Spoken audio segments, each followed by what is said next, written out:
So there may have been a murderer living in my New York City apartment. So this is my story time. Okay, I literally have a whole list of notes in front of me to make sure that I don't forget details. So me and my roommates, like a year and a half ago, were sitting on our couch and all of a sudden hear like literally a bloody murder scream, like sounded like someone was being murdered. So immediately we're like, oh my God, let's call the police because something's happening. So we call 911 and they come, and because we don't know exactly what apartment unit number the sound is coming from, they say that they can't do anything. And I was like, you can't go door to door. And they were like, no, sorry, there's really nothing we can do. If it happens again, try to figure out what apartment number it's coming from. So I was like, okay, so that's not helpful at all. So throughout the week, like we start hearing screaming all the time, and we call the police multiple times. I know that other people in the building are calling the police because they'll show up at our building when we weren't the ones who called. I'm going to insert a clip of what it sounded like, the screams, right here.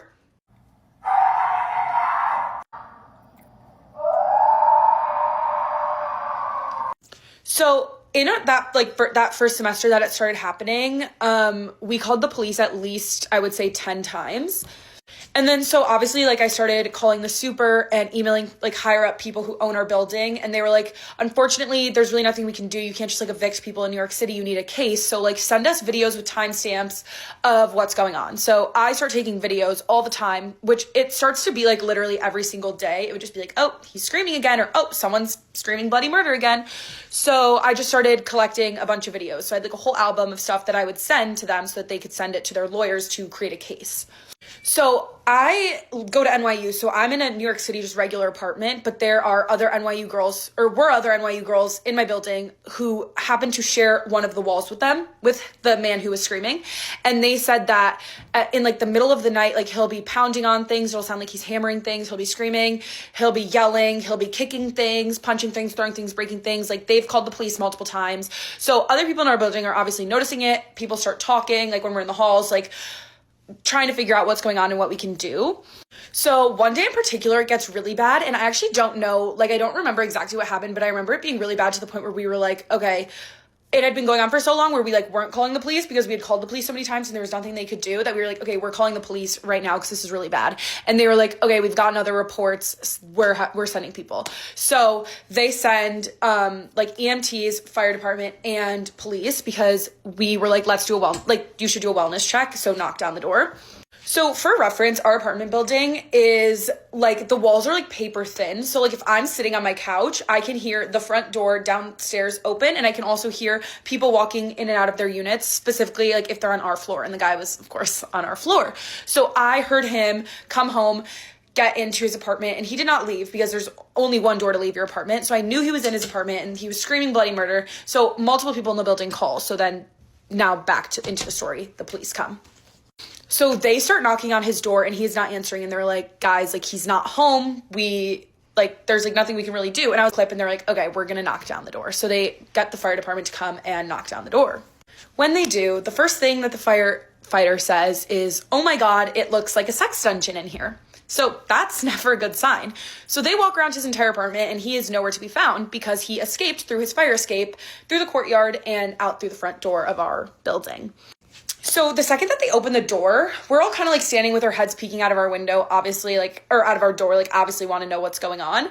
And the entire building starts to smell like bleach, like reeking of bleach, like so bad. And at this point, because so many people had called the police, like multiple people were coming down to our floor and just like looking at what was going on, because there was also so many like emergency responders in our building.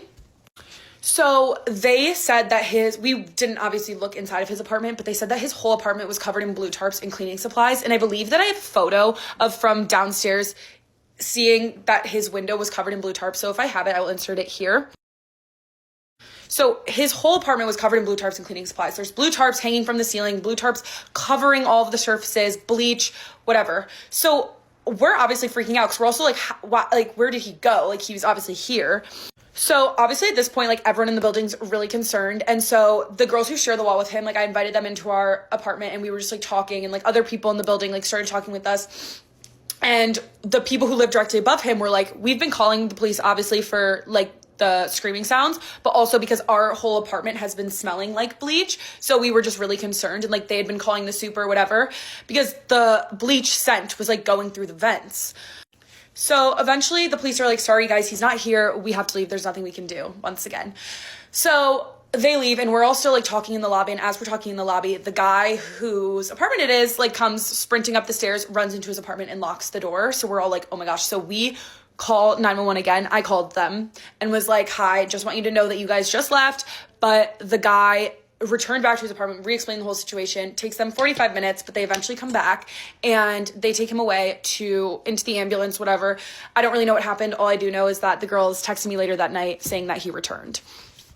Thankfully, this was around my summer break from school, so I went home, and eventually by the time that I came back to school, he was completely moved out and there's new people moved in, so I'm not really sure what happened.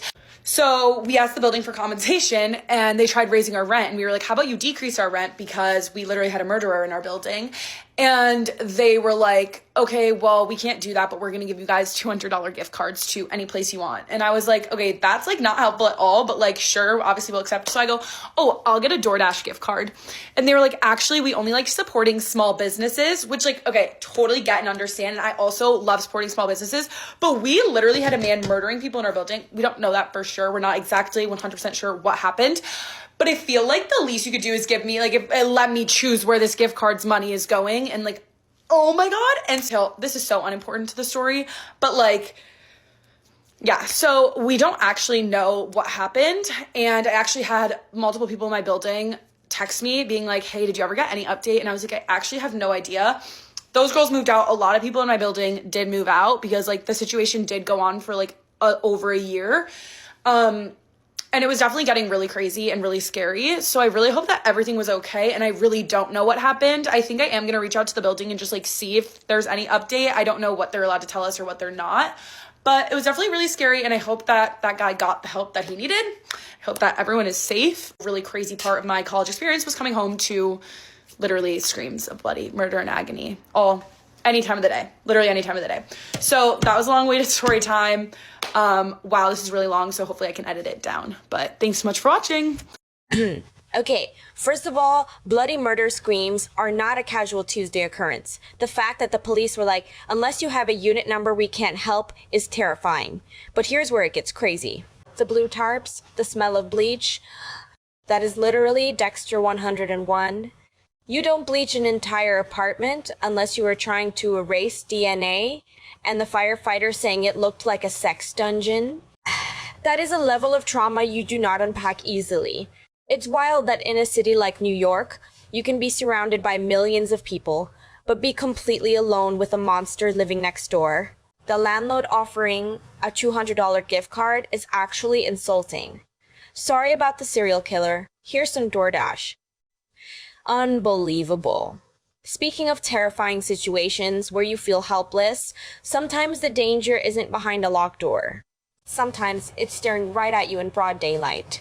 Traumatic childhood story. Buckle up, babe, because this is definitely a scary one. Let's go. This was about 5 years ago. My mom took me and my 3 other siblings to the park. And it was like this park that has like a zip line. It's pretty cool. As we're playing at this park, I noticed that there's this little girl. She seems to be like 4 or 5 years old. And at the time, my little brother was about 6 years old. And this little girl's by herself. And me noticing that, she's like, comes up to my little brother and she's like, hey, can we play together, you know? And my mom's there. My mom is like, oh my gosh, honey, of course you can play. She's like, where's your mom or where's your dad, whatever. And then the little girl points, and there's a guy at the opposite side of the park. Okay, there's one park here where the zipline thing is, and there's a park across from that where it's like an actual like swing set and like slides and all that.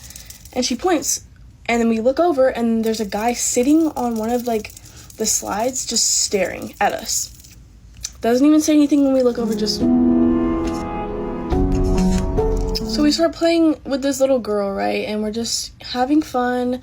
But I start like telling my mom, I'm like, Mom, like, the guy hasn't moved in like 30 minutes. Like, he's still sitting on the slide, because I keep looking at him every couple minutes. Because I'm kind of freaked out. I'm like, Mom, he's just like staring. And my mom's like, yeah, that's kind of weird. And the fact that he like never came over to the park that we were at and was like sitting across just watching his daughter play with random people already was weird. It finally gets to a point where we've been out for about 30 minutes playing with this little girl. My mom's like pushing us on the zipline swings. And I'm pretty sure if you look up zipline swings, it'll come up if you're like wondering what I'm talking about. And the guy is still very much on the opposite side, just staring at us still, never comes over. And like my mom says, she's like, okay guys, I think it's time to go, because it starts to get just like weird vibes. And bless that little girl's heart, because I genuinely like hope she's okay to this day, because something was off about her father. So it's at this point when my mom is like, yeah guys, we need to go. And my little brother, being 6 years old, he's like, no, I want to keep playing, like I don't want to go. And then the little girl's like, no, don't go, I want to play. And my mom's like, okay, let's go, like wrap it up.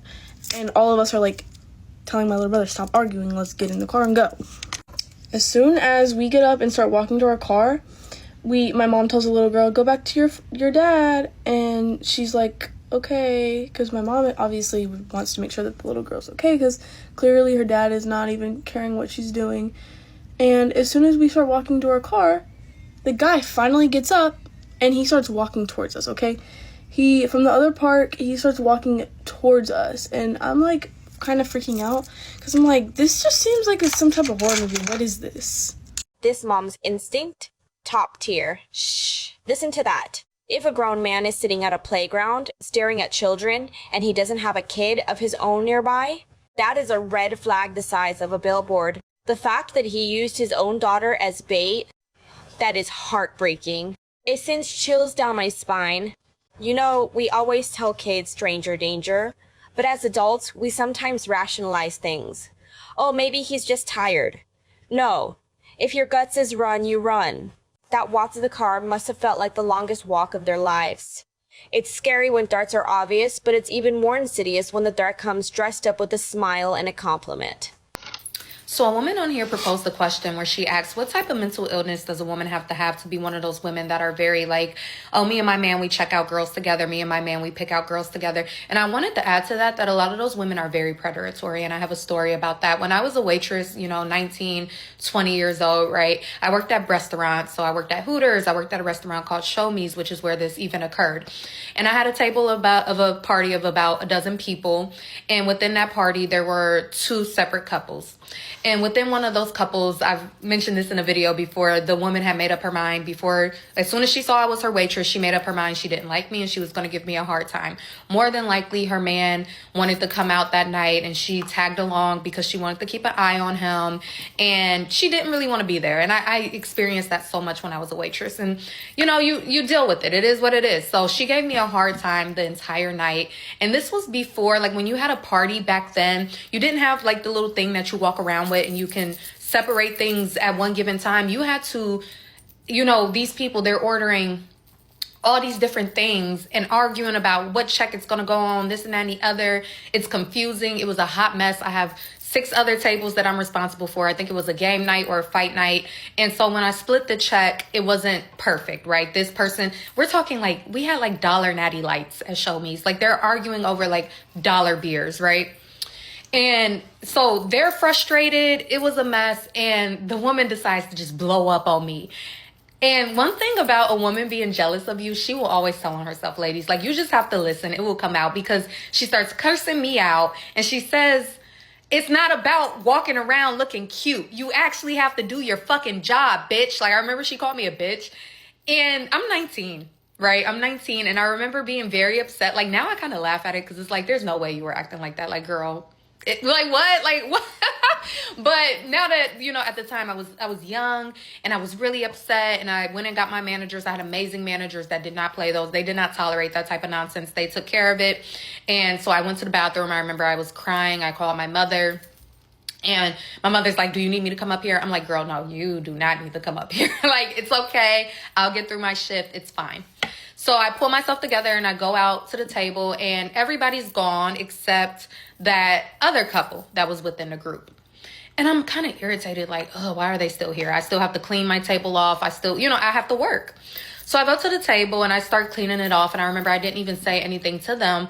And the girl, the woman in the couple, she says, oh my God, babe, like, I am so sorry. I just want you to know that we do not know these people. Like, we know him. We don't know her. Like, she's so apologetic.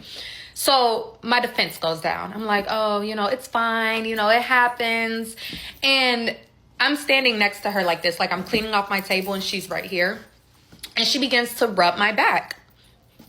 So she begins caressing my back, and I remember in my head thinking like, why is she touching me? Like, that's a little weird. But I'm like, okay, maybe, you know, she sees that I had a bad shift. I'm having a bad day. She's just trying to comfort me. Okay. And, you know, she's just saying all these nice things about like, oh, you can't let this get to you, blah, blah, blah. And her man is across from me. So she's right here. Her man is across from me. And I remember him reaching over the table and grabbing my hand, and he begins caressing my hand. Now this is getting weird. And the conversation starts to turn into, we'll wait for you to get off. We can turn this day around. It doesn't have to be a bad day for you. Like, you can come with us. Da-da-da-da-da. Weird, okay. And the guy gets up, and he's still holding my hand. He's still caressing my hand, and he comes close. And now I'm kind of like sandwiched between the both of them. And I remember saying like, I don't get down like that. Like, I knew right away what was going on, and I'm like, I don't get down like that. And I shut it down, and I informed my managers, and I went throughout the rest of my shift. I felt so unsettled, though. I just got cursed out and mistreated by one person, and 10, 15 minutes later, I have this couple, like, physically cornering me and trying to take me home with them. And I always think, like, these people were about 10 or 12 years my senior. What the fuck did you want with a 19-year-old girl, a waitress who you just seen mistreated? It was obvious I had been crying. I had red, puffy eyes. And your thought was, let's take her home? They could have did anything to me. And I'm especially disappointed in the woman. And I always think about that. I always think about that because I'm a villain in a lot of people's story. I've been on this planet 33 years. I have done things that I am not proud of, right? But I have never preyed on the weak. I've never preyed on the vulnerable. I have never preyed on the downtrodden. And I just think there is something to be said about a person that sees someone as having a hard time and they want to take advantage of that. So when I hear women say, oh, we pick up girls together, we check out girls together, you're a predator. In my head, from my experience, you're a predator to me. And what bothers me, because I've had this happen another time. I was just a lot older and my discernment was a lot stronger. I noticed that it's always the woman doing the poaching, right? It's always the woman doing the poaching. And I'm sure there are places y'all can go to do this. Like, I'm sure there are places that you guys can frequent where you guys can meet people that want to be a part of your freak show. Why are y'all coming to restaurants and deciding, oh yeah, let's try to take her home? That is weird. You are a predator. You are a predator. And as a woman, shame on you. Shame on you. I was 19. Young women are so impressionable. I always think, like, what if I just really, really needed that attention, which would have never happened, right? Like, it just would have never happened. But what if I was a young lady that just really, really needed that attention and I decided to go home with that couple that day? They could have did anything to me. Anything to me. Anything. They could have kidnapped me. They could have... The list goes on. I don't want my video to get banned or anything like that. But my imagination, just there's a million terrible things they could have did to me, all because I was young and I was having a bad day. And it also reminds me, and people might think that this is a stretch, I see how people end up in cults. I see how people end up in cults. Because all it takes is for you to have a bad day, a bad week, a bad year, and just not be in the right mindset and just be very vulnerable to have someone just come around and try to take advantage of that. It's disgusting. It's disgusting. Excuse me. It's disgusting. And I cannot believe women behave that way. Shame on you. Shame on you. So yeah, I say that to say the women who are all, ooh, we check out girls together. We pick out girls together. I don't know. It gives predator. From my experience, it gives predator. This makes my blood boil. She was 19. 19! And these people who were clearly in their 30s or 40s, so sane in our role, crying, vulnerable, having a bad day, and their first thought was, let's take her home.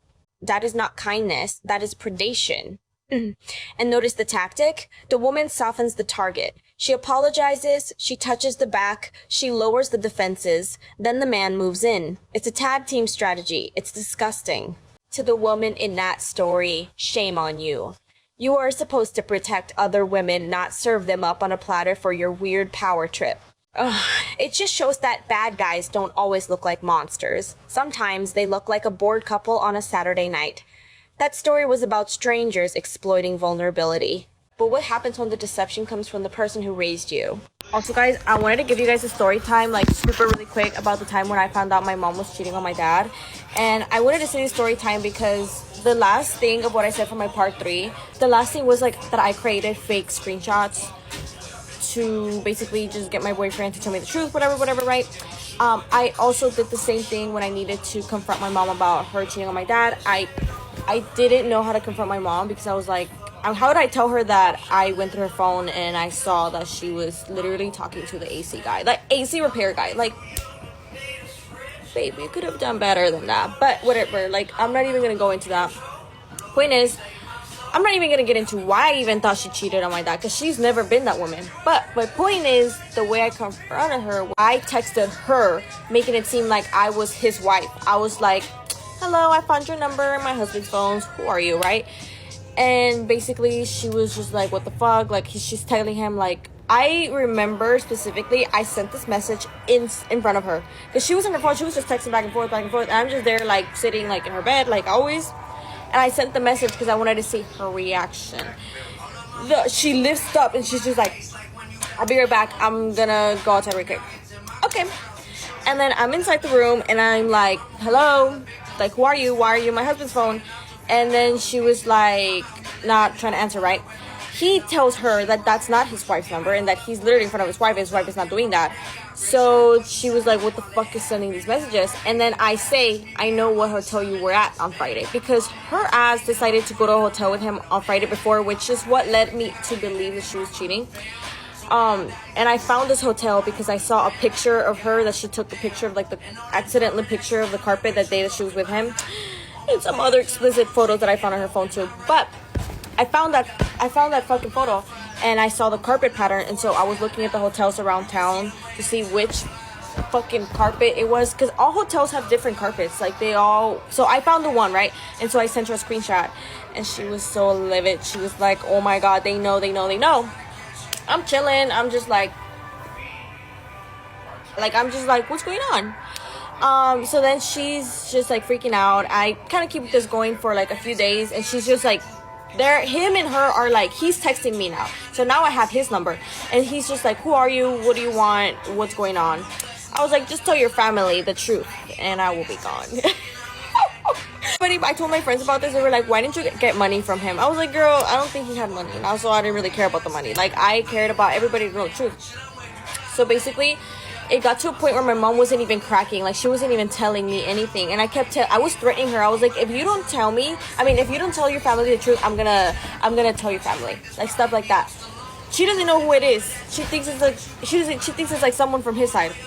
Because I'm chilling, my sister's chilling, we're all chilling. But my sister was fucking mad because she was like, oh damn, like she was hoeing around while I'm taking care of my little sisters. I was like, yeah, basically. So she wasn't reacting. It's been a week and she never fucking said anything. So I started sending myself a message. I sent myself a really long message saying, your mom's a whore, type of vibe. And then I came home from school and I told my mom, I am getting these crazy messages saying that you are doing this, and I just wouldn't. I mean, I obviously don't believe them because I know, like, you're not like that, but, like, I don't know why they're saying that you're, like, sleeping with someone and that you're, like, meeting up in a hotel and sneaking up, and, like, I know this is not you, so, like, just tell me what's going on. And so then she got scared, and she was like, okay, they've obviously gotten my kids, and they're scaring them the fuck out, so she sat us down and she cracked on us, right? And then she told my dad, and it was a whole deal, whatever. But it just reminded me, because that's the same tactic I used to use with my ex-boyfriend whenever I found things out and I couldn't tell him, like, how do I tell you that I know this? Like, you should know, right? So I would just create this whole drama, and I'll create this whole story like someone's out to get you and that person is getting screenshots and sending them to me. That's how I used to tell him that, like, I knew things, because he never thought I had his Instagram or nothing like that. So yeah, he genuinely believed someone was out to get him, because he would be like, how the fuck do you know this shit? Like, I know you don't, like, you know what I mean? Like, he was like, how do you know that? I was like, yeah, someone just told me that you're talking to this girl at school, and they sent me screenshots of what was going on, and I have them here. And obviously, it was like all bunch of fake shit, and so.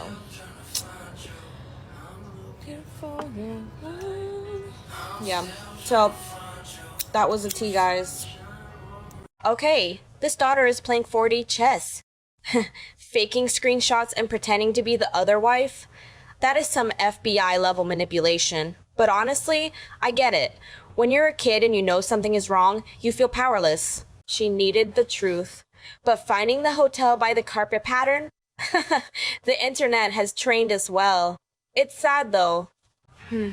It's really sad that she had to go to such extreme lengths just to get her mom to admit she was tearing the family apart. The AC repair guy? Really? You risked your whole family unit for the AC guy? That's a tough pill to swallow. From a cheating mom to a broke date. The audacity levels are shifting from life-ruining to just plain embarrassing. Get rid of me. Get rid of me while I tell y'all how I went on a date with this guy and he didn't bring no money. All I can do at this point is laugh at myself because why? I don't know why I go on dates anymore. I don't know why. But this happened a while ago. This was like 6 months ago. And I went on a date with this man and he literally did not bring any money. So I had to pay for everything. And it just gets so bad. Just hang on. Let me tell you. And it's always the ones you don't want to go on a date with. I would also like to state. So this dude asked me out on a date.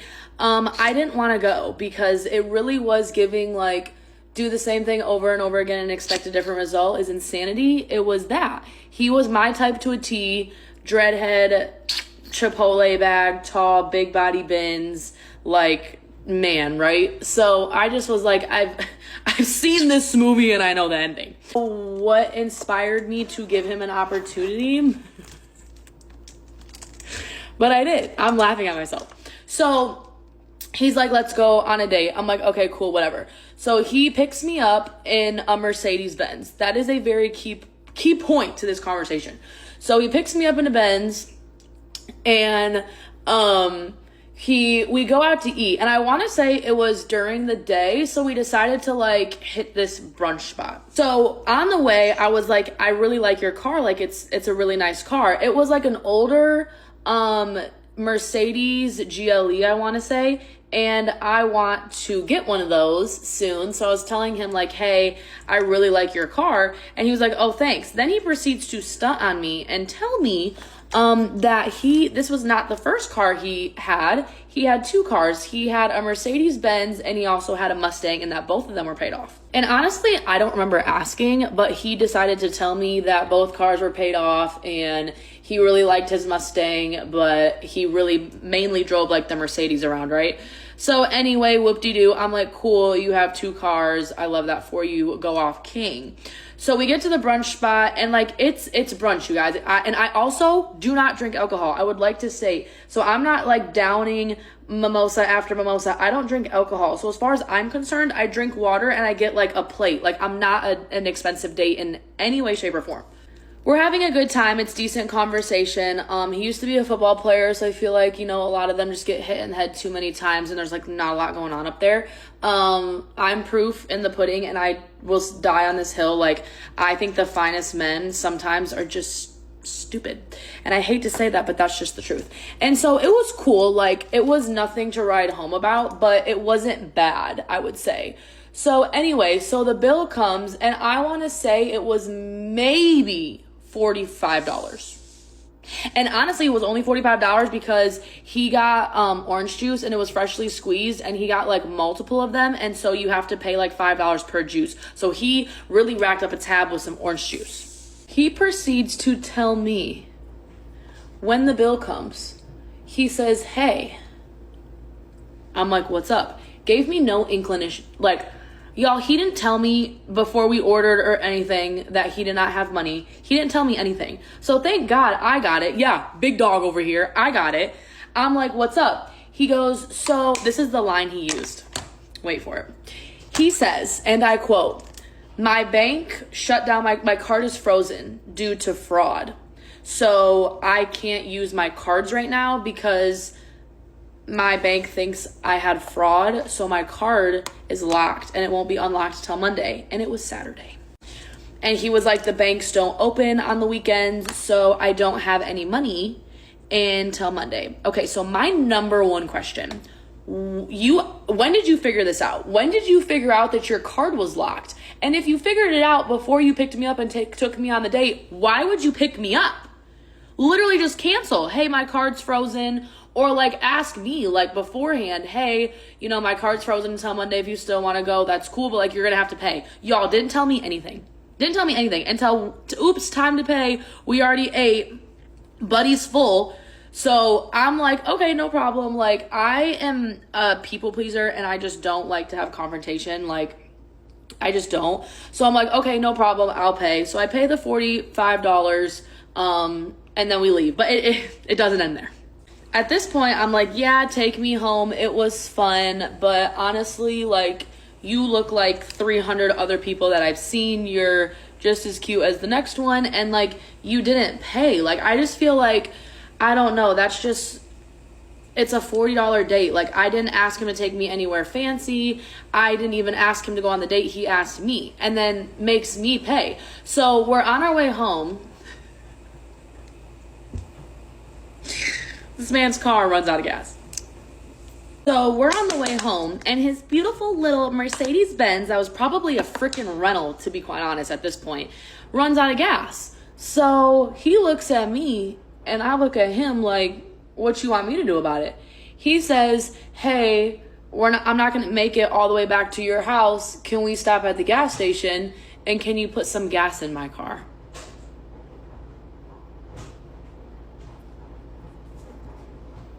So at this point, I either put gas in the car or I walk home.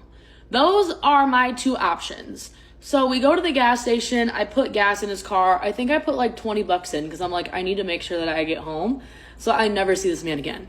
So I put $20 in his tank for gas. And then he takes me home, drops me off, and he's like, hey, do you want to hang out again? Absolutely not.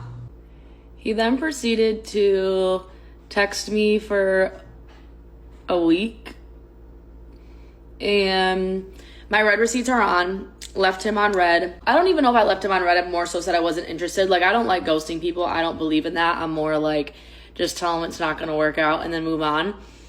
But the issue with that is men don't like to hear the word no. So he proceeded to text me for a week, and I just eventually stopped responding because what are we doing? Like, you took me out on a date and I ended up paying for the date and filling your car up with gas. And then you want to go out again. Sir, as far as I'm concerned, you have an open tab and you owe me money. So until that tab is paid, no, you're cut off. We cannot go on another date. No.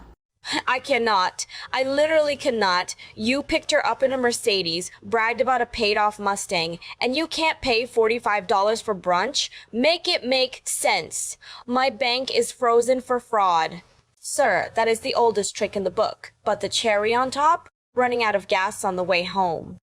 That is not just broke. That is unprepared. That is chaotic. Asking your date to pay for the gas to take her home after she already paid for lunch? I would have walked. I would have literally rolled out of the car and walked. The last thing What If Marion is here is actually impressive. If you think that guy had no shame, wait until you meet this friend who thinks borrowing clothes means keeping them forever.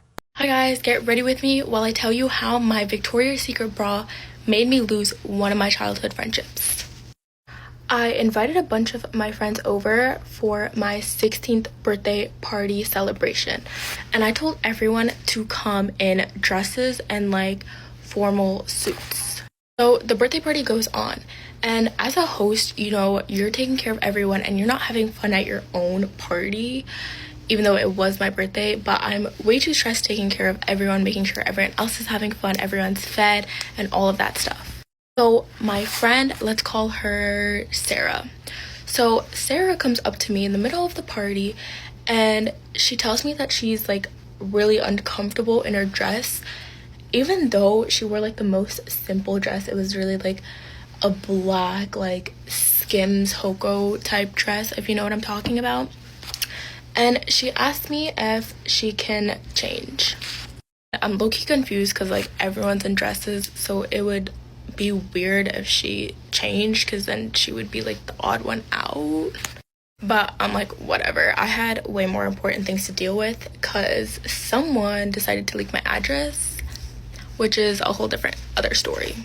So I'm like too busy like supervising everyone and making sure like everything's fine, because a bunch of random people just started coming inside my house and I was way too stressed. So I tell her that she can go up to my closet, because there was no way I was just about to leave my own party to go find this girl like clothes to change into. And I didn't think anything of it. So she goes upstairs and then she comes back down. And she comes down in the most expensive thing that she can find in my closet, which is my Lululemon. So I'm already like, what the hell? Who like goes into someone else's closet and chooses the most expensive thing? Like, I personally would choose something like basic, like a t-shirt or something if I was uncomfy. But she decides to wear my Lululemon and sweats while everyone else is dressed up in like hogo dresses and formal. But I literally don't have time to care because I'm actually like running around my house. So whatever, the party ends and she lives like pretty close to me. So I'm like, you know, like just give my stuff back whenever. Even though she low-key could have changed into her dress because she lives really close and she could have just given me back my clothes back then. But I was like, whatever. Because low-key I was getting cooked by my dad at the same time because the cops did show up. Because someone leaked my address. This is kind of weird to say, but whatever. Like, this bra was like one of my favorites because it was like, had like lace and it was like Victoria's Secret. So it low-key was a band. It was expensive. It was nice. So the next day, like, I go looking for this bra because I'm like, oh, I'm gonna wear it. And I remember exactly where I placed it because I never move it. Like, it's literally just in this like box and it's not there. So I'm like, okay, it's probably in the wash. Like, I misplaced it. Like, you know, nothing deep. So one day at school, I'm just scrolling on my phone on Instagram and I see, so the colors of my bra were green and blue. I know it's like kind of weird. And I see this girl's post, Sarah's post, and I see the strap and it's like green and blue, and usually like a lot of people don't have bras like that color, you know. So I'm like, wait, this is sus. So then I scroll back and I look at it and it's literally my bra. She didn't even try to hide it or anything. Like, I don't know why she would post that when I literally follow her. Did she think I was not gonna find out? At first I tried to come up with excuses like, oh, maybe she forgot, and like, yeah, it is a really nice bra, but like still, it was like maybe she like thought it was hers or like something. I don't know. So I text her and I'm like, hey girly, like this bra looks really familiar. Mine just went missing and I know you borrowed my clothes the other day. So do you mind if you can just like send me a picture real quick? Because also this bra was like limited edition. Like, no one really had it. Like, it's, you know, so there's no way that she would have the same one. And plus she just borrowed my clothes and of course my bra like goes missing, so like there's literally no explanation.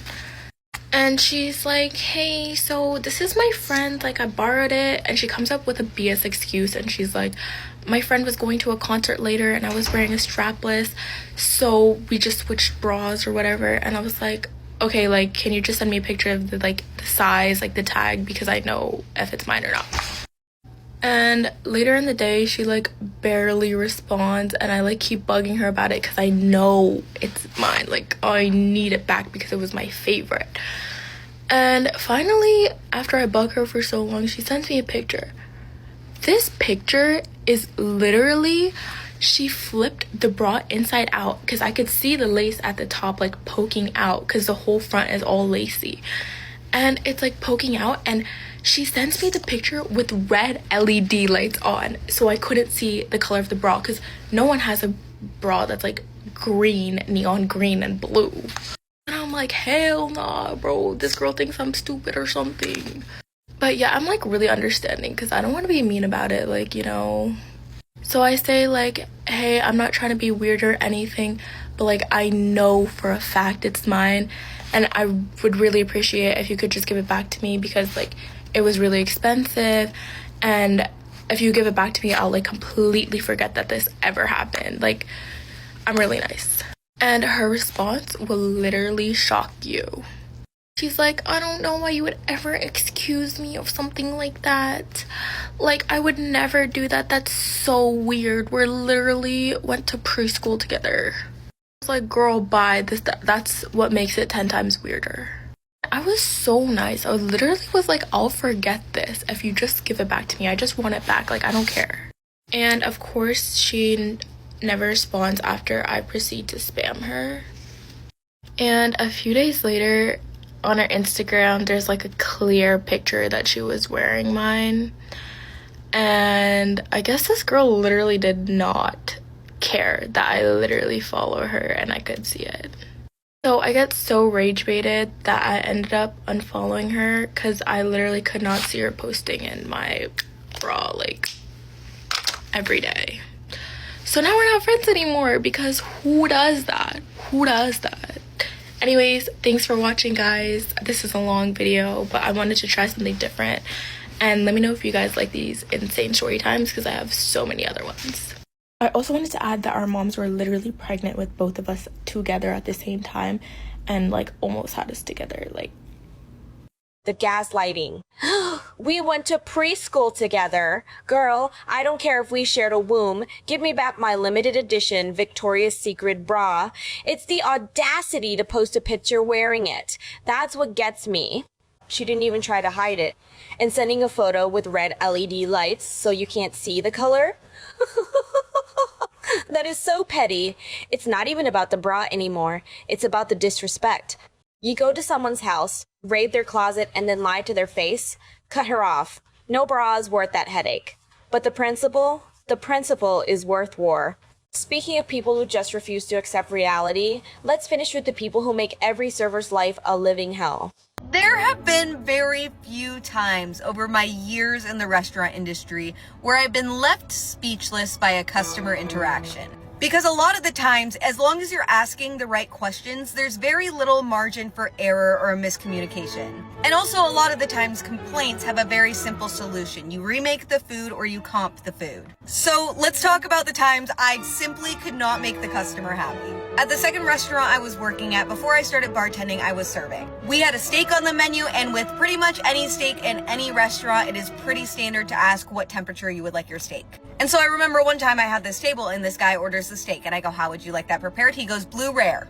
And I always clarify that stuff because people love to play games later. And so I confirm with him and I say, just to confirm, blue rare is going to be a cool blue center. Does that work for you? And he says, yes, I know what a blue rare is. Mr. Me expert over here, got it. Bring in the table's food. The food comes out. I circle by like 2 minutes after the food comes out. I'm like, how's everything tasting? And this guy crooks his finger at me, beckons me to his side. And when I go over, he points at his steak and he says, what the fuck is this? I don't know. Are we looking at the same thing? Because I'm looking at a blue rare steak cooked perfectly. And he goes, it is cold and raw in the center. You mean cool and blue?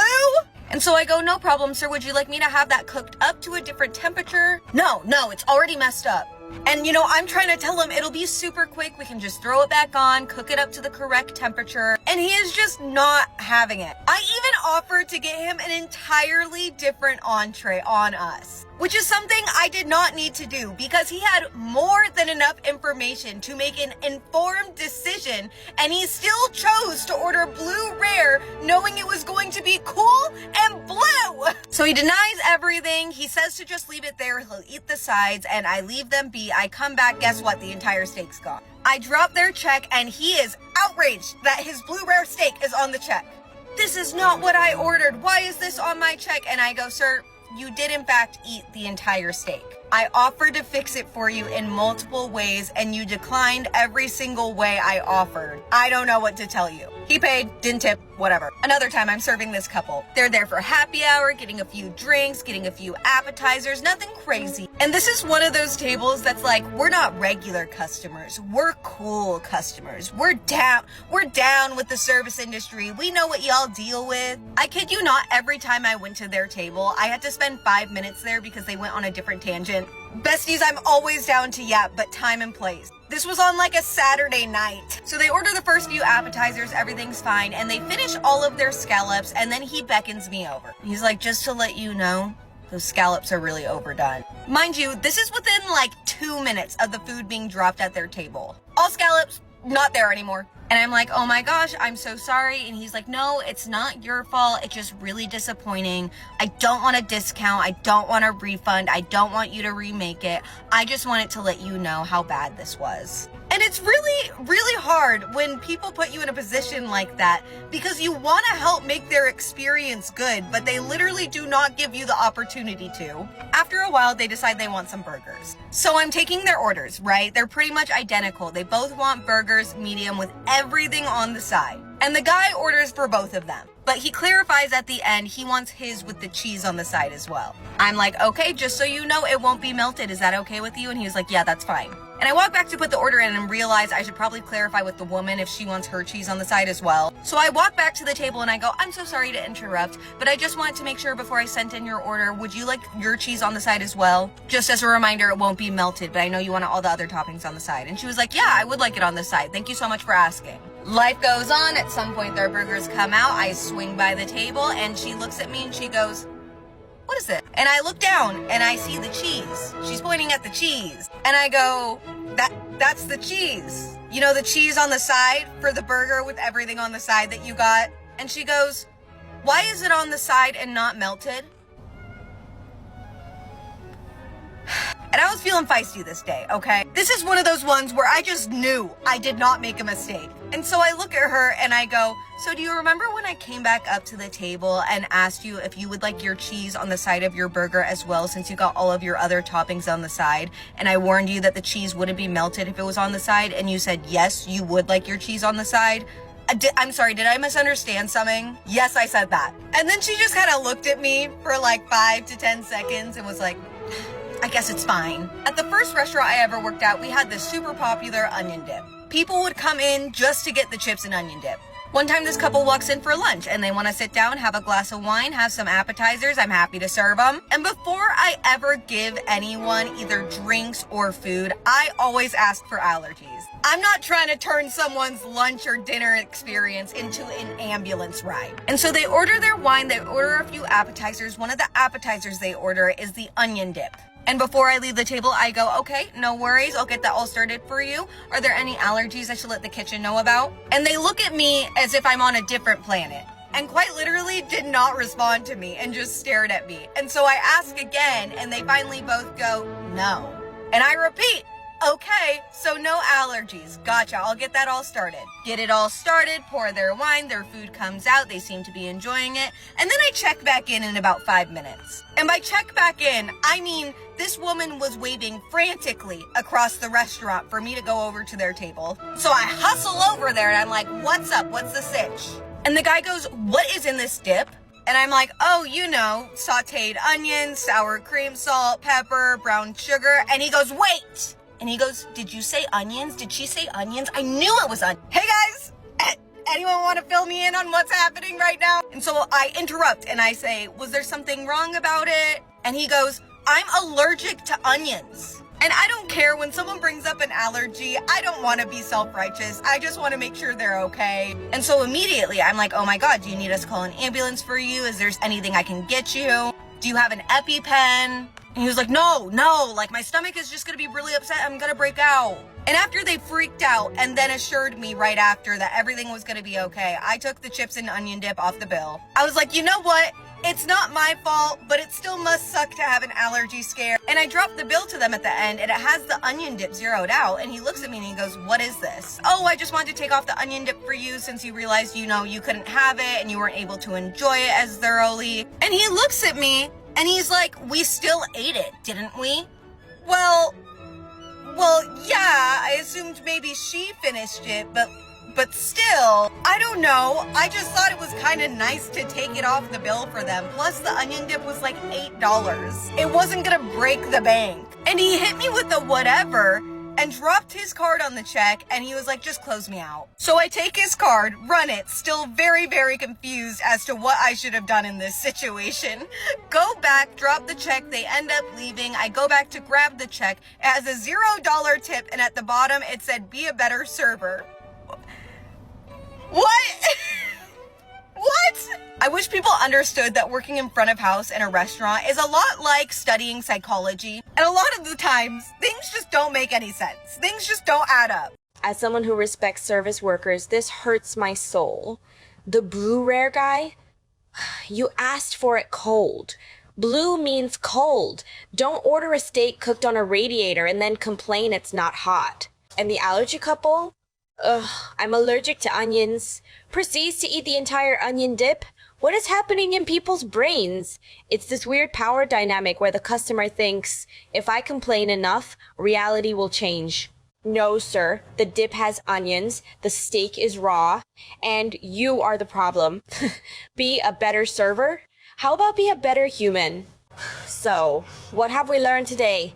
We've run the gamut from actual crimes to petty theft, from dangerous predators to just really annoying customers. But if there is one thread tying all these stories together, it's the concept of trust and instinct. Think about it. In almost every single one of these stories, someone tried to override reality. The landlord tried to override the fact that a murderer lived next door by offering a gift card. The predatory couple tried to override the waitress's discomfort with fake kindness. The broke date tried to override his lack of funds with a Mercedes-Benz facade, and that friend tried to override the theft with gaslighting. We live in a society that constantly tells us to be polite. Don't make a scene. Just be nice. Give him a chance. But looking at the story of the mom in the park or the waitress at the restaurant, we see how dangerous that politeness can be. That waitress felt weird when the woman started rubbing her back, but she stayed because she was working, because she was young, because she didn't want to be rude. The mom at the park felt the vibes were off, but she hesitated just a little bit before leaving. There is a lesson here about the social contract.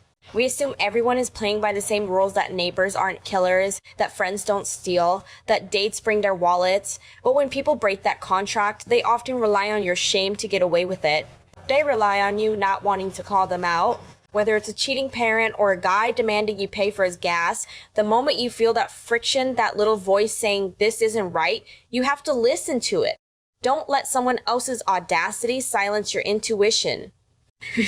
And for the love of everything holy, if you order a blue rare steak, eat it cold and be quiet. What about you guys? Have you ever had a nice interaction that suddenly turned dark? Or a date that was so bad it felt like a prank? Let me know in the comments. Stay safe, trust your gut, and I'll see you in the next one.